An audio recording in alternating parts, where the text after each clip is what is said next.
Merci à Dieu. Nous voulons laisser le Seigneur agir encore dans nos vies. On a parlé du renouveau et on a dit que l'homme nouveau se renouvelle et c'est la condition adéquate pour garder une bonne santé spirituelle. On a besoin de renouveau de Dieu. Et il dit, Lamentation, chapitre 3, que ses bontés se renouvellent chaque matin. Alléluia. Il dit dans 2 Corinthiens 4, verset 16, si l'homme extérieur se détruit, l'homme intérieur se renouvelle. Cela veut dire beaucoup. Moi, je me suis converti il y a 25 ans. Et quand je me suis converti, eh bien, depuis ma conversion, Mario, l'homme extérieur, il s'est bien détruit. Par le vieillissement. Vous savez, le vieillissement est une destruction corporelle. Et quand j'ai pris un âge, j'ai voulu me poser des questions un petit peu existentielles, comme on dit. Et je me suis dit, mais qu'est-ce que c'est pas beau de vieillir, hein? Et je me suis aperçu que le vieillissement est un résultat d'un manque de renouveau. À partir de 30 ans, jusqu'à 30 ans, on va dire, nos cellules meurent, mais se renouvellent.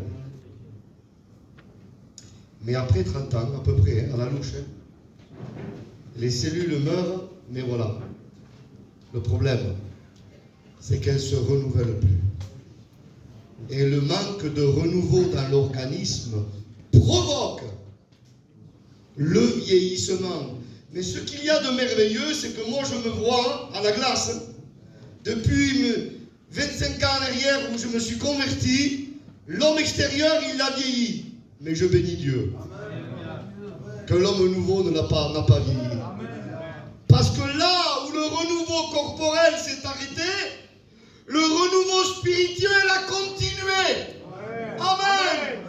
Il fait rajeunir notre jeunesse comme l'aigle. Le psaume 103, verset 5, il le dit. Colossiens 3, verset 10, il dit que l'homme nouveau se renouvelle dans la connaissance, dans la proximité de Christ. Oui, c'est la présence de Christ, la sainteté de Christ est un conservateur. Sa sainteté conserve ma vie. Sa sainteté conserve mon cœur. Sa sainteté conserve mon ministère. Vous savez, la manne, en dehors de l'arche de l'Alliance, au bout d'un jour, elle pourrissait. Mais la manne conservée à l'intérieur de l'arche était conservée des années, parce qu'elle était à l'intérieur de la présence de Dieu, elle était dans la sainteté de Dieu. Il faut que la manne de notre vie soit à l'intérieur, soit conservée par la sainteté de Dieu. Oui, il dit, Romains 12, verset 2, le renouvellement de l'intelligence, il parle d'un renouveau de l'intelligence. Tite 3,5, il parle du renouveau du Saint-Esprit. Il y a un renouveau pour le peuple de Dieu. On a besoin de renouveau. Psaume 51, verset 12. Renouvelle en moi un esprit bien disposé. Le texte littéral, renouvelle en moi un esprit droit. Pas un esprit tordu. Un esprit droit. Nous voulons être animés de la droiture de Dieu. Amen. Et quand nous voyons le dégât du vieillissement, je voudrais passer vite cet après-midi parce que je sais que l'après-midi c'est assez compliqué. On retrouve cela en Ecclésiaste 12, c'est terrible. Les battants de la porte se ferment. L'écoute. Une écoute détériorée. On peut continuer à venir à l'église. Vous savez, aujourd'hui, le problème que nous avons, c'est qu'on est plus attentif à ce qu'on dit que ce qu'on entend. Il y a des gens qui s'écoutent eux-mêmes. Aujourd'hui, les gens ne veulent que parler. Vous savez, c'est pas parce qu'on dit des vérités qu'on a la vérité.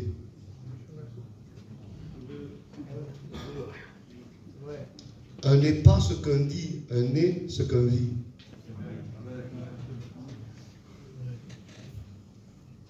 Parce qu'on peut dire la vérité là.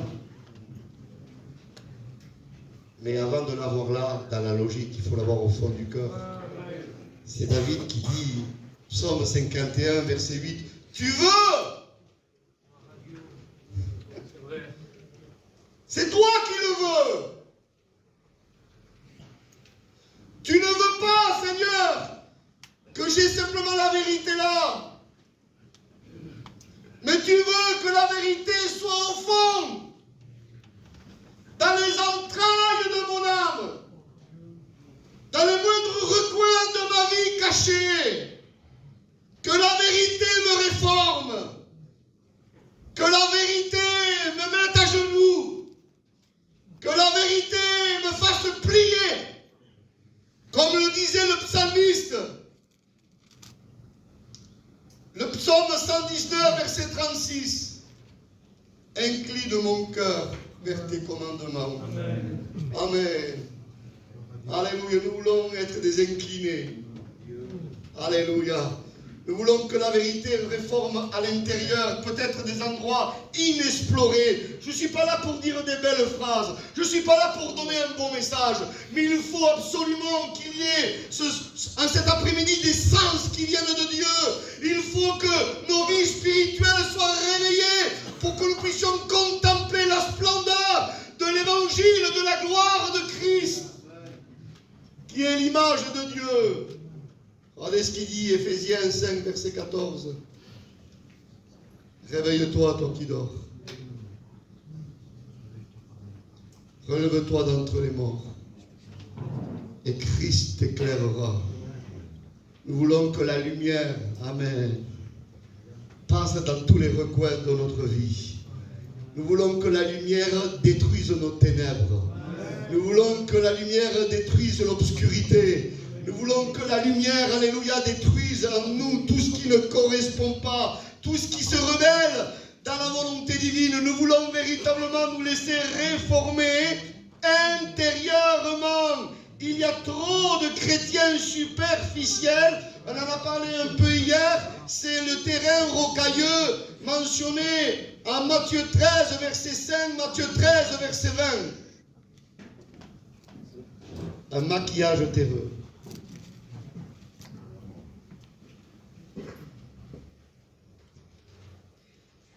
À vue comme ça, c'est une bonne terre.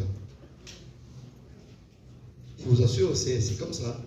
Mais dès qu'on gratte un peu, c'est du caillou. Il y a des chrétiens comme ça. Ils sont gentils, mais dès qu'on veut les discipliner, les aider, les reprendre, on sent de suite la pierre. Il ne faut pas creuser trop profond. Hein. Reste tranquille. Ne me touche pas trop. Ne réforme pas trop ma vie. Seigneur, tu peux aller jusqu'à là, mais pas jusqu'à là. Non, non, c'est des chrétiens non brisés. Des chrétiens non brisés sont des chrétiens dangereux, des chrétiens non brisés. On a besoin d'être brisés. Que la grâce de Dieu nous brise. Amen. Brisé. Plus on sera brisé, plus notre témoignage brisera les autres. Jérémie 23, verset 29. Sa parole est comme un feu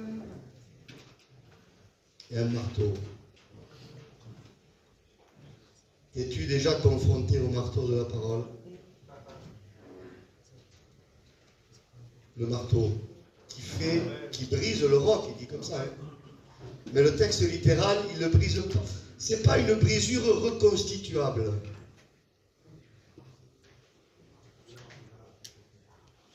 C'est un rocher qui explose littéralement. Un rocher irreconstituable. Voilà ce que veut faire le marteau de la parole ce soir. Nous voulons laisser le Seigneur réformer nos voies et nos œuvres. Nous voulons, alléluia, nous ne voulons pas que les battants de la porte se ferment, le dégât du vieillissement. Ceux qui regardent par la fenêtre s'obscurcissent. Oui, quand il n'y a plus l'écoute, il n'y a plus la vision. Les hommes forts s'affaissent, les jambes, la stature chrétienne n'y est plus. Les gardiens de la maison tremblent. Nos œuvres ne sont plus ce qu'elles étaient. Oui, la vieillesse spirituelle a agi. Les filles du chant se sont affaiblies. Les cordes vocales, il n'y a plus la prière qu'il y avait. Oh, nous voulons que le Seigneur réforme. Nous voulons des organes vitaux venant du ciel. Nous voulons des sens que le Seigneur va occasionner par sa parole. Il est capable de ressusciter en toi des sens que tu as laissés mourir. Alléluia, c'est ce que nous voulons. Sois pas préoccupé par ce que tu dis, va. Sois plutôt préoccupé par ton écoute. Entendre est plus important que parler. Le danger, c'est ça. David avait compris. Tu veux. Pourtant, il était roi. Hein? Pourtant, il devait parler. Hein? Mais David a compris le message. Dans sa prière de repentance. Oh, peut-être qu'on en parlera ce soir de la repentance, je ne sais pas. Mais la repentance, c'est notre ami. Alléluia. Alléluia. On ne se repent pas qu'une fois, on se repent tous les jours. Alléluia. Que c'est dangereux des chrétiens qui ne se repentent plus. Oh, on a besoin de cette action de l'Esprit. Et puis ça, moi je sais que moi je ne peux pas le produire, ça. Il n'y a que la grâce de Dieu qui puisse le produire. Et ce soir, moi je compte sur la grâce de Dieu. Je compte sur une action puissante de Dieu sur nos vies. Besoin qui me réforme. Besoin de sa grâce divine. Besoin qu'il creuse. Écoutez, soyez avec moi. Psaume 40, verset 7. Tu m'ouvres l'oreille. Ésaïe 50, verset 5. Tu m'as creusé, tu m'as percé l'oreille. Laissons l'épée percer notre oreille. Parce que parfois, elle est bouchée l'oreille. Et l'épée de la parole veut agir. Alléluia. Et transpercer notre oreille pour que ça puisse à nouveau passer entre nous et Dieu. Parce que la chose de notre vie chrétienne, c'est notre écoute que nous avons. Ce n'est pas les mouvements que nous pouvons faire. Ce n'est pas ce qui est extérieur. Mais c'est une écoute de qualité. Et le Seigneur, je parle souvent, quand je parle de ça, de l'émetteur et du récepteur. Le Seigneur est le metteur et nous sommes le récepteur. Mais parfois, je cherche mon portable, parfois, ça c'est le récepteur, voyez. L'émetteur, c'est le satellite. Le satellite émet. Imaginez-vous que mon téléphone portable est en panne. Il ne va pas recevoir l'émission. Ça ne sera pas la faute du satellite. Parce que le téléphone portable a un problème. Oh Jésus. Mais je bénis Dieu que l'émission de la parole est tellement puissante que elle peut émettre et en même temps stimuler le portable en panne pour que ton récepteur puisse écouter l'émission. Moi, je compte ce soir sur la grâce de Dieu. Amen. Ce que nous avons entendu, dit l'apôtre. Vous savez, Israël avait un gros problème du temps de Jérémie. Il parlait beaucoup. Il parlait beaucoup. Mais ils avaient un problème d'écoute. Et Jérémie, chapitre 6, verset 10. Vous êtes avec moi, ça va? dit, ce peuple ne peut pas prêter attention à ma parole. Écoutez, parce que leurs oreilles sont incirconcises. Il y avait des éléments dans l'écoute qui encombraient. Et vous savez, il fallait que les oreilles soient circoncises. Et elle faisait ça avec un rasoir. Il fallait une opération. Il fallait une incision. Oh, cet après-midi, il nous faut une incision. Moi, j'ai besoin. Alléluia. Je ne veux pas d'excroissance. Je ne veux pas que mon oreille soit incirconcise, mais je veux que l'oreille de mon cœur soit retranchée. Alléluia. Je veux qu'il transperce mon oreille pour que je puisse écouter. Pour que je puisse écouter le son de sa voix. Alléluia. Il faut absolument. La parole de Dieu est efficace. Romains 4, verset 17. Écoutez, moi je vous prêche l'évangile cet après-midi. Romains 4, verset 17. Il donne la vie à ceux qui sont morts.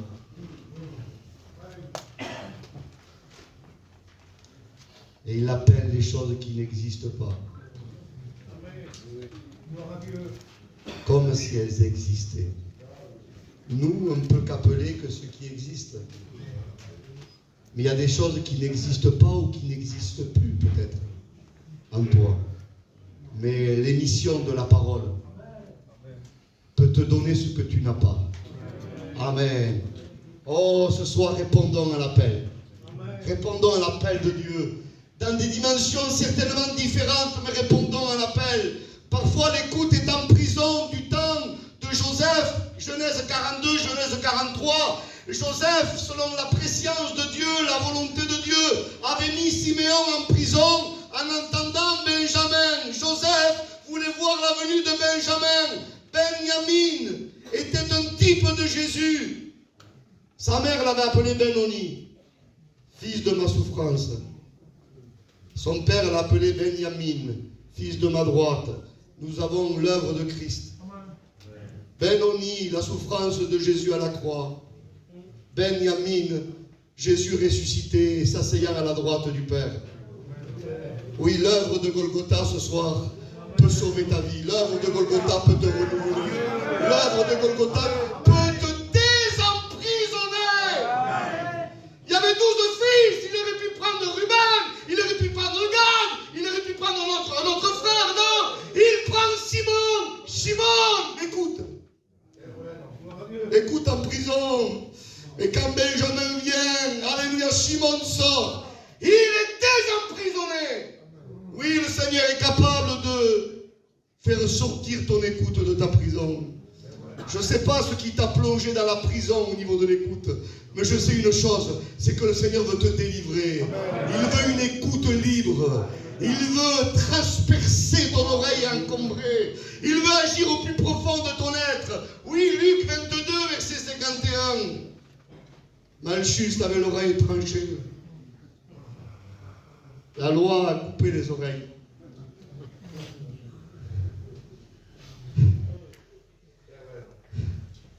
La grâce se penche.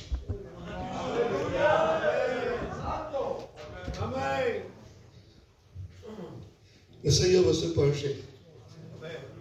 Comme il s'était penché, en Luc 4, verset 38, cette femme qui était à la maison de Pierre, la belle-mère de Pierre, Jésus va rentrer dans la maison et va se pencher. C'est vraiment la signification de la grâce. Un Dieu qui se penche vers nous.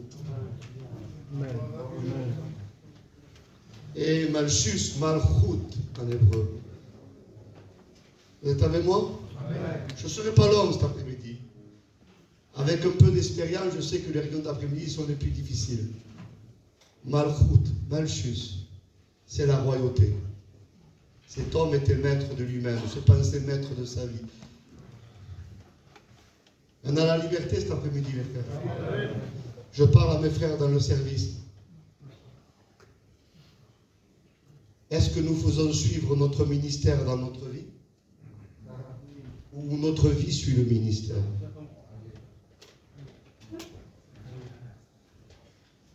Parce qu'il y en a qui prêchouillent. Ils ont leur vie. Et ils traînent leur ministère dans leur vie. Ils attendent, comme à la béquée, qu'on les fasse prêcher. Le ministère, c'est pas ça. C'est pas le ministère qui me sert, mais c'est moi qui dois servir le ministère. C'est le ministère qui doit me saisir et m'amener où il le veut. On ne peut pas être maître dans notre vie. On ne s'appartient plus. Amen. 1 Corinthiens 6, versets 19 à 20. Nous avons été rachetés à un grand prix. Et on ne s'appartient plus nous-mêmes, on appartient à celui qui nous a rachetés. Il nous a rachetés de la misère du péché et on ne s'appartient plus. 1 Corinthiens 7, verset 23 le dit aussi. Apocalypse 5, verset 9, il nous a rachetés. Agorazo. Le mot rachat en grec. Agora, c'est le marché des esclaves. Et à l'époque, on mettait les esclaves au marché pour qu'ils soient vendus. Paul dit à Romains 7, verset 14, j'ai été vendu au péché. Mais on a eu le Goël, qui est Christ. Lui avait la monnaie pour nous racheter. Elle n'a pas été rachetée au prix de l'or et de l'argent, mais au prix du sang précieux. Comme dans une sans tache et sans défaut. Il nous a rachetés du marché de ce monde. Nous étions vendus. Il nous a rachetés. Il s'est fait chair. Il s'est fait familier à la nature humaine. Oui, la parole a été faite chair. Selon Hébreux 9, verset 22, sans effusion de sang, il ne pouvait pas y avoir de pardon de péché. Jésus a triomphé, son sang a coulé, mais quel sang! Quel sang! Quel sang!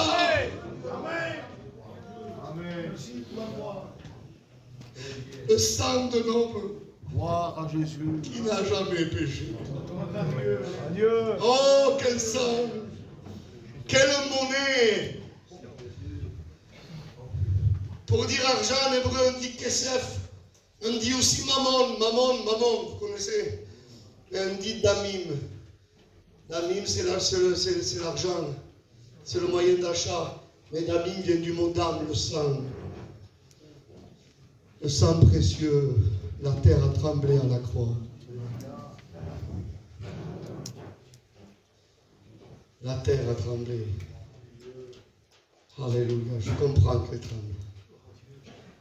Je comprends la terre qu'elle tremble. Parce que la planète Terre n'a jamais connu une substance autant précieuse. Pourtant, de la terre, on sort des trésors, de l'argent, de l'or, des diamants. Ça coûte très cher. Mais le sang d'un homme qui n'ait jamais péché, c'est pas rare. C'est unique. Et la planète Terre n'a pas voulu rater sa chance. Vous savez pourquoi elle tremble? Parce qu'elle veut ouvrir sa bouche. Il faut un tremblement de terre pour que la terre s'ouvre. Vous avez vu à plusieurs endroits, il y a des tremblements de terre qui provoquent l'ouverture de la terre. La planète Terre avait ouvert sa bouche pour le sang du premier meurtre. Elle a été maudite parce qu'elle a bu le sang de Abel qui avait été tué par Caïn. Mais selon Hébreux 12, verset 24, le sang de Jésus parle mieux. Parle mieux que celui d'Abel. Et la planète Terre à la croix, elle ne veut pas rater sa chance. Elle dit, j'ai été maudite parce que j'ai ouvert ma bouche pour accueillir le sang du meurtre. Mais là, il y a un sang. Il y a un sang que je n'ai jamais vu.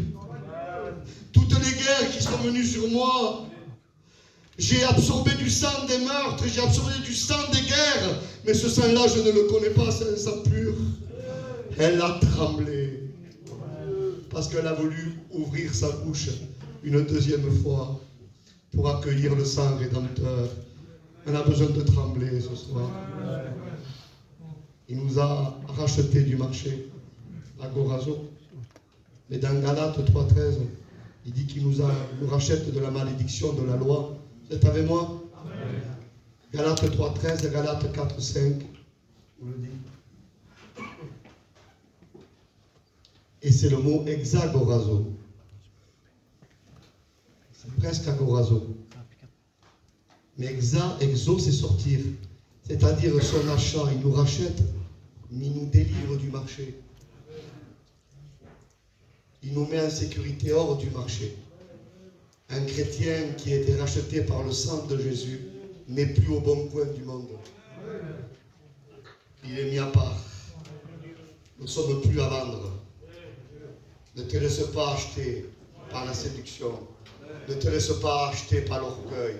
Ne te laisse pas acheter par les désirs du monde. Non, conserve-toi pur. Conserve-toi pur.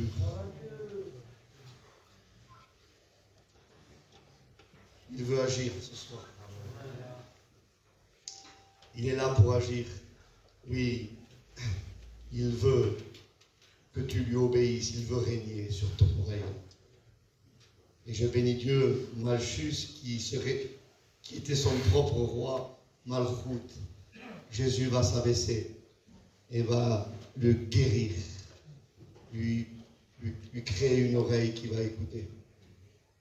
C'est ce que fait la grâce. Il veut te donner une oreille pour que tu écoutes, pour que tu puisses lui obéir, pour que tu ne fasses plus à ta tête.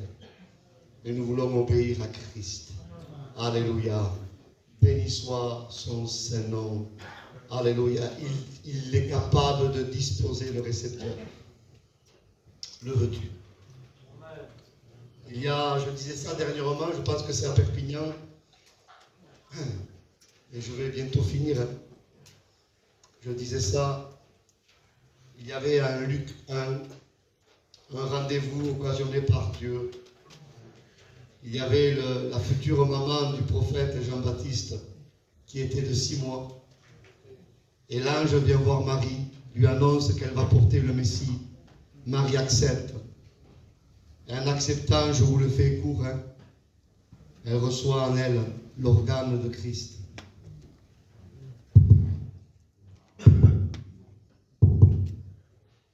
Le cœur du Messie. Imaginez-vous. Marie avec le récepteur divin. Sans le cœur, on peut se tuer avec les prédications. Sans le cœur, on peut se tuer avec des cantiques. Sans le cœur, on peut jouer des méthodes, ce qu'on veut. Il n'y a rien sans le cœur.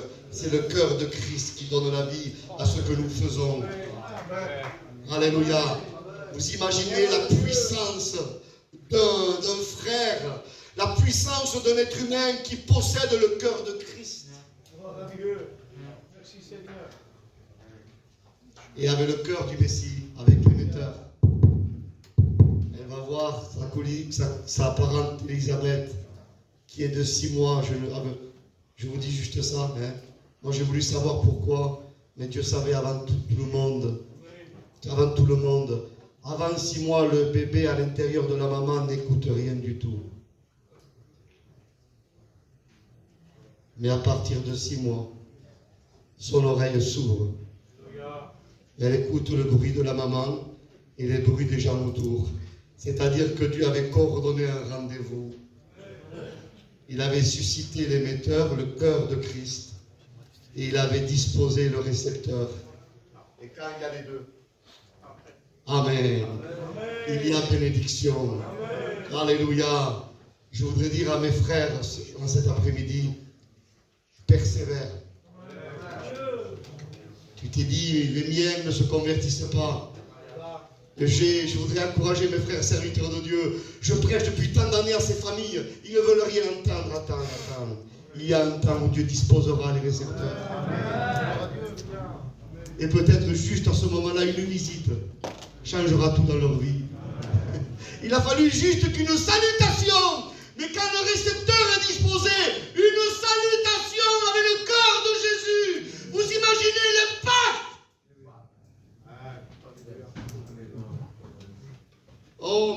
il faut retrouver le cœur de Jésus. Amen. Il faut retrouver le cœur de Christ dans ce que nous faisons. Alléluia. Alléluia. Le Seigneur veut disposer notre écoute. Alléluia. Il y a quelque chose d'extraordinaire, je voudrais vous dire, et puis je vais arrêter là cet après-midi.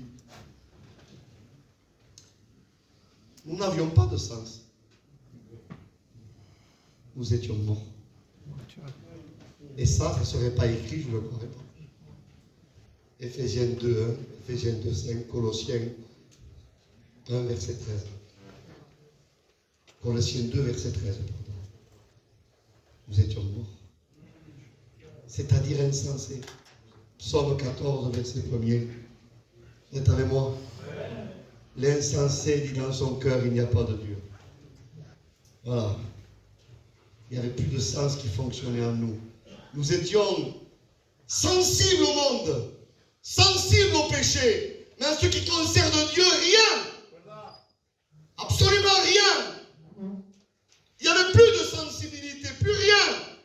Nous avions un cœur de pierre, et peut-être en cet après-midi, il y a des cœurs de pierre. Mais le Seigneur veut l'arracher, le cœur de pierre. Il veut mettre un cœur de chair pour une fois, mes frères, que la chair est positive. Parce que normalement, la chair est toujours négative. Mais là, la chair est indexée à la sensibilité. Au contraire de la pierre n'est pas sensible. Dieu peut susciter de la sensibilité dans ta vie.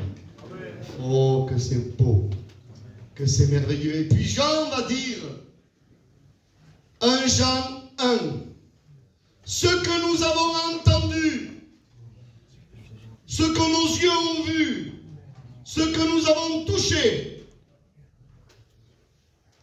1 Pierre 2, verset 3, goûtez ce que le Seigneur est bon. Le psaume 34, verset 9, sentez. Entendre, voir, toucher, goûter, sentir. Voilà ce que peut faire la parole. Mais vous avez remarqué, l'écoute est prioritaire. C'est pas trop normal humainement ce qui se passe dans ce texte. Mais qu'est-ce qui se passe dans ce texte? Jean dit, il parle de la parole de vie. Jésus, corporellement avec eux. Il aurait dû dire, Jean, nous l'avons vu en premier. Après, nous l'avons entendu.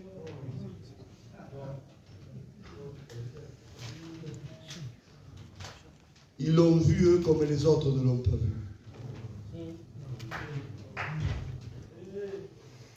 Ma question ce soir, comment tu vois Jésus? Qui dit-on que je suis, moi, le Fils de l'homme? Non, il n'y a que sa parole qui nous permet de le voir comme il doit être vu. Plein de gens ont vu Jésus physiquement, mais eux l'ont écouté en écoutant sa parole. Il y a une révélation dans le cœur, un impact, comme Pierre, tu es le Fils du Dieu vivant. Et Jésus lui dit, ce ne sont pas la chair et le sang qui t'ont révélé cela, mais c'est mon Père qui est dans le ciel. L'évangile est une révélation de Dieu. Tant qu'il n'y a pas la révélation, il n'y a rien. Le mot révélation veut dire destruction du voile. Apocalypsis. La révélation est une apocalypse. Et si je lis l'Apocalypse, qu'est-ce que je vois? Je vois que de la destruction. Mais pour qu'à la fin, je vois un nouveau ciel et une nouvelle terre. C'est exactement ce que fait l'Évangile. Elle détruit le voile pour construire quelque chose de nouveau. Ils l'ont vu, eux. Il dit, on a vu la parole de vie. Mais comment ça? Tu n'as pas vu Jésus, fils de Joseph? Ils ont vu plus que Jésus, fils de Joseph, fils de Marie. Ils ont vu en Jésus la parole éternelle de Dieu. Ils l'ont vu. Par l'écoute. Il y a un jeune frère qui m'a donné un verset tout à l'heure. Nul ne peut voir Dieu et vivre. Moi, je dirais qu'on ne peut pas le voir tant qu'un ne meurt pas à notre vie. On ne peut pas le voir tant qu'on n'est pas mis à mort par l'épée de la parole. Jésus dit en Jean 3, et je termine.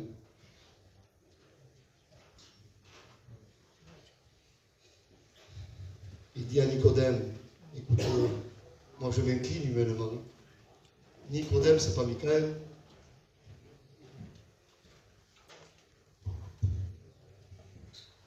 Il dit, si tu ne l'es pas de nouveau,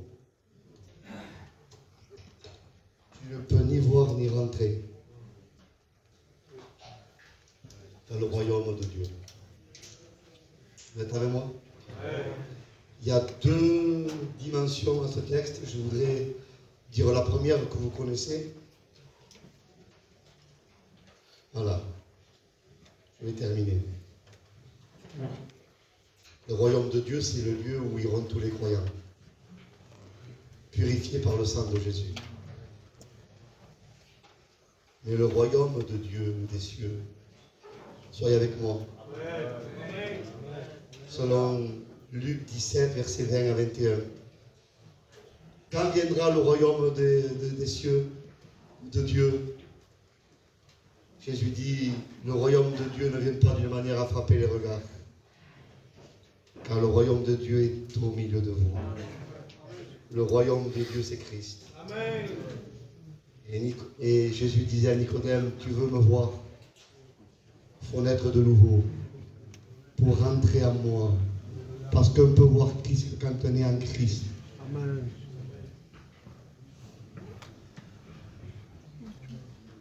Quand on voyait Christ extérieurement, on voyait, vous savez ce qu'on voyait? Le tabernacle. Quand on voyait le tabernacle, les frères, vous savez, la première peau du tabernacle, elle était en peau de Tachash. Tachash, on a traduit par dauphin, je crois, traduction seconde. Mais c'est un genre de phoque dans la mer, dans la mer Rouge. Mais on sait que c'était une couleur terne. C'est-à-dire que extérieurement, le tabernacle n'avait ni beauté ni éclat. Jésus est le temple de Dieu et le tabernacle de Dieu. Apocalypse 21, verset 3, Apocalypse 21, verset 22. Ésaïe 8, verset 14. Jean 2, verset 19 à 21. Il est la maison de Dieu. Et quand on voyait Jésus, extérieurement, on voyait quelque chose, il n'avait ni beauté ni éclat. Mais quand on rentrait dans le tabernacle, on s'apercevait de la richesse, de l'or, des tissus précieux, en couleur térélette et argamane. C'était une couleur qui est issue d'un coquillage de mer, d'un escargot de mer. On l'a retrouvé. Celui qui produisait la couleur du tabernacle et des habits sacerdotales. Aujourd'hui, cette couleur elle est plus chère que l'or. Il fallait rentrer à l'intérieur pour s'apercevoir de la richesse. Vous êtes avec moi? Jésus dit à Nicodème, tu me vois comme un rabbi, tu me vois de l'extérieur, mais quand tu naîtras de nouveau, tu rentreras en moi et tu verras qui je suis. Amen. Besoin de ne pas être à côté de Christ. À côté, c'est pas assez près. À côté, c'est pas assez près. Romains 8, verset 1er, il n'y a plus de condamnation pour ceux qui sont en Jésus-Christ. En Jésus-Christ.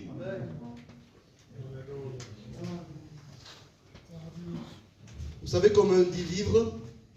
En hébreu, chayai. Allez, je vous dis, mon hébreu, je ne peux pas en passer. Chayai. Valeur numérique du mot vivre en hébreu, 28. La même valeur numérique qui est écrite en Genèse 15, verset 6, en l'éternel, 28. Vivre, c'est être en l'éternel. C'est pour ça qu'en Exode 26, et je termine, le tabernacle, le premier tapis, les premiers tapis étaient de 28 coudées et de 4 de large. Parce que le tabernacle, c'était être en l'éternel. En lui, en lui. En lui, il n'y a plus de condamnation. Il faut rentrer en lui pour le voir. Ce que nous avons entendu, ce que nos yeux ont vu. Et c'est tellement beau que Jean dit un l'a contemplé après. Un l'a contemplé. Tellement beau Jésus. Alléluia. Psaume 45, verset 3. Il est le plus beau. Il est le plus beau des fils des hommes. Ah, qu'est-ce qu'il est beau, Jésus. Quand je suis en lui, je le contemple. Mes yeux ne sont pas assez grands pour le contempler. Je contemple sa stature. Je contemple son amour. Je contemple sa justice. Je contemple sa sainteté. Oh, qu'est-ce qu'il est beau. Qu'est-ce qu'il est beau, Jésus. Alléluia, nous voulons le contempler. Il peut te greffer une oreille pour entendre. Je termine. Entendre en hébreu, Shema Israël Adonai Eloheinu Adonai Echad. Shema, entendre veut dire entendre, comprendre et obéir.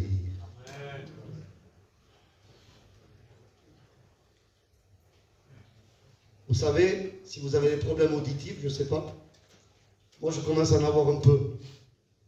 J'ai, je ne sais plus ce qu'on appelle des vertiges. Allez voir un oreille. Et voyez l'oreille là? Il n'y en a pas une, il y en a trois. Trois dans une. Il y a l'oreille externe, il y a l'oreille médiane, il y a l'oreille interne. Et pour que le son rentre et arrive au cerveau, il faut que le son passe les trois compartiments. Vous savez la lettre du mot Shema en hébreu, écoute, c'est une lettre à trois branches. Entendre, comprendre, obéir. On n'écoute pas tant qu'on n'est pas arrivé à obéissance. Jésus dit, ma nourriture à moi, c'est de faire. Je répète ça. Ma nourriture à moi, Jésus dit, c'est de faire la volonté de celui qui m'a envoyé. Jésus ne dit pas ma nourriture, c'est d'entendre la volonté simplement. Jésus ne dit pas ma nourriture, c'est de comprendre simplement la volonté. Non, Jésus dit, ma nourriture, c'est de faire.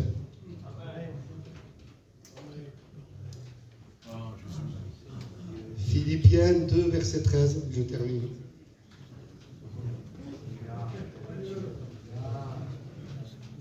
C'est lui, oh je bénis son nom, qui met en nous le vouloir et le faire. Attention, attention, attention. Ne confondons pas le faire, le vouloir avec l'envie. Attention, ce que je vous dis c'est théologique parce que le mot vouloir là dans Philippiens 2,13, il n'est pas indexé au mot hébreu parce que ça serait trop dur, trop long d'expliquer ça, mais il y a toujours un parallélisme entre l'hébreu et le grec. Et pour comprendre la vraie source, la vraie signification dans le Nouveau Testament en grec, il faut aller dans l'hébreu. Parce que la racine, c'est toujours l'hébreu. Il y a le mot, si vous voulez, vouloir, qui est indexé, en grec, hein, celui qui est directement dans le parallélisme du mot chafetz en hébreu, qui veut dire un plaisir. Mais là, le mot vouloir des Philippiens 2,13, c'est pas un plaisir. C'est un devoir, c'est une résolution. C'est obéir envers et contre tout. C'est obéir malgré tout. Dieu nous a pas donné un envie, mais un vouloir. Obéir, c'est pas avoir envie, c'est vouloir malgré tout. Je ne sais pas vous, s'il y en a tant d'avoir envie pour faire.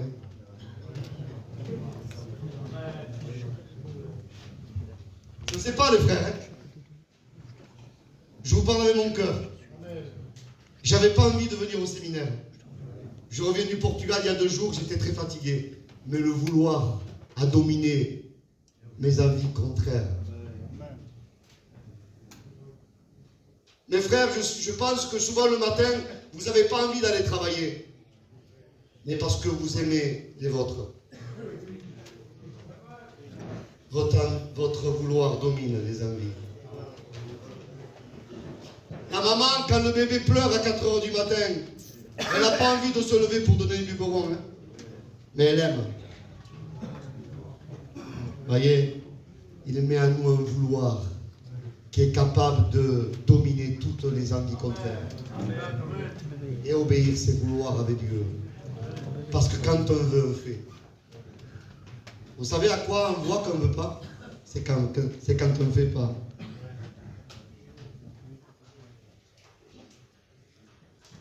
Alors je le dis, hein, c'est peut-être en caméra, mais je ne dis pas le nom. Hein. Il y a quelqu'un, c'est un frère. Alors, je veux vraiment minimiser pour ne pas me tromper. Hein. Il y a au moins 10 ans, qui me dit, je veux t'inviter chez moi. Il me illustre la journée d'une façon incroyable. Je veux te faire tel manger. On va se régaler. 10 ans que j'attends.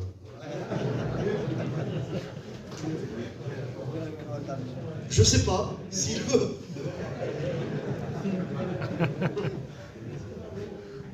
Parce que notre vouloir à nous ne veut pas.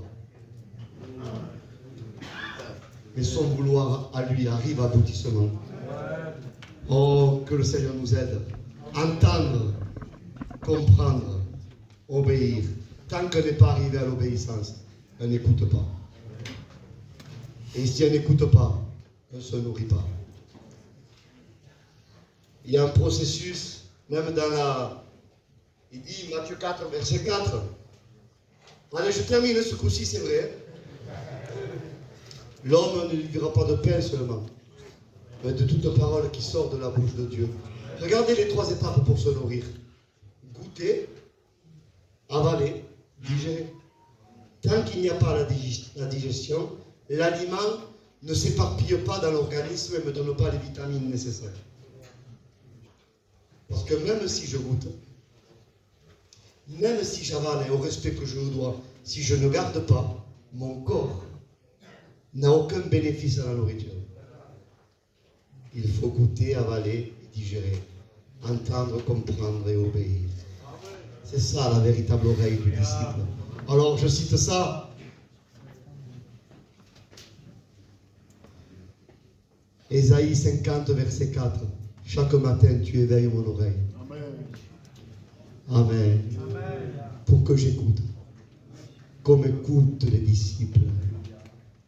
Mais avant, il dit, tu m'as donné une langue exercée pour que je relève par la parole celui qui est abattu. Il dit ça en premier. Mais il dit, c'est le matin que tu éveilles mon oreille. Vous savez ce que ça veut dire? Avant que je parle, j'écoute. Parce que c'est la qualité de l'écoute qui me fera être habile dans mes paroles. Je ne peux pas parler sans écouter. Ça, ce n'est pas possible. Et je termine avec ça. Ce texte d'Ésaïe 50 est un texte messianique.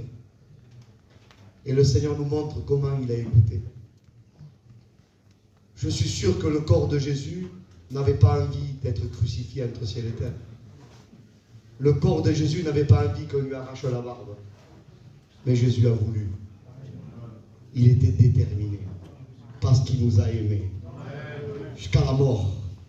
Et la mort de la croix. Et Ésaïe 50, il dit, regardez les conséquences de l'écoute de Jésus. Il dit, j'ai rendu mon visage semblable à un caillou. Je n'ai pas dérobé mon visage à ceux qui me crachaient dessus et qui m'arrachaient la barbe. Vous voyez, jusqu'à où a amené l'écoute pour Jésus. Et je voudrais que ce soit solennel cet après-midi. Il n'y a pas d'écoute sans souffrance. Écouter, c'est souffrir. On voudrait éviter ça. Moi aussi. Vous aimez souffrir? Qui aime souffrir? Personne. Mais écouter, c'est souffrir. Et je vous donne juste une autre petite clé. La lettre de l'écoute en hébreu, c'est l'avant-dernière lettre de l'alphabet hébraïque. Sin amène au tav. Le tav, c'est la dernière lettre. Le tav, c'est la croix. Ça veut dire que c'est le signe de l'écoute, la lettre Shin. Shema, c'est la lettre de l'écoute qui nous amène à la croix. Si on écoute, on va à la croix. L'écoute nous amène à une direction. Mourir à nous-mêmes. Être des crucifiés avec Christ. Attention, pas être attaché. Jésus était crucifié à la croix. Et des gens lui disaient, descends de la croix, descends. Jésus n'était pas collé ou attaché. Il y a des gens qui sont attachés à la croix, mais ils ne sont pas crucifiés. Si on est juste attaché, on descend de temps en temps, on remonte. On descend, on remonte. Mais si c'est les clous qui nous... Si c'est les clous, on ne descendra pas. Si c'est les clous, même si on a des problèmes avec les enfants, si c'est les clous, on ne descend pas. Même si nos sentiments familiaux sont touchés, même si ça fait mal, même si on est critiqué, même si on a subi des injustices, si on est cloué, on ne descend pas. Si je juste attaché d'apparence, je vais descendre, je vais remonter, je vais descendre, je vais remonter, non. Pas attaché, cloué. Laissons-nous percer par la parole, cloué à la croix. Alléluia, c'est ce que nous voulons. Amen, amen, amen. Alléluia, que les clous de Christ, que les clous de la parole nous clouent ce soir. Amen. Vous le savez d'ailleurs. Ce n'est pas les clous qui ont empêché Jésus de descendre, c'est son amour pour toi. Alléluia. Alors, vous savez ce qu'on va faire? On va écouter. On dit, Seigneur, donne-moi une oreille, éveille mon oreille pour que j'écoute. Comme écoutent les disciples. Baisse nos fronts. Laisse le Seigneur agir.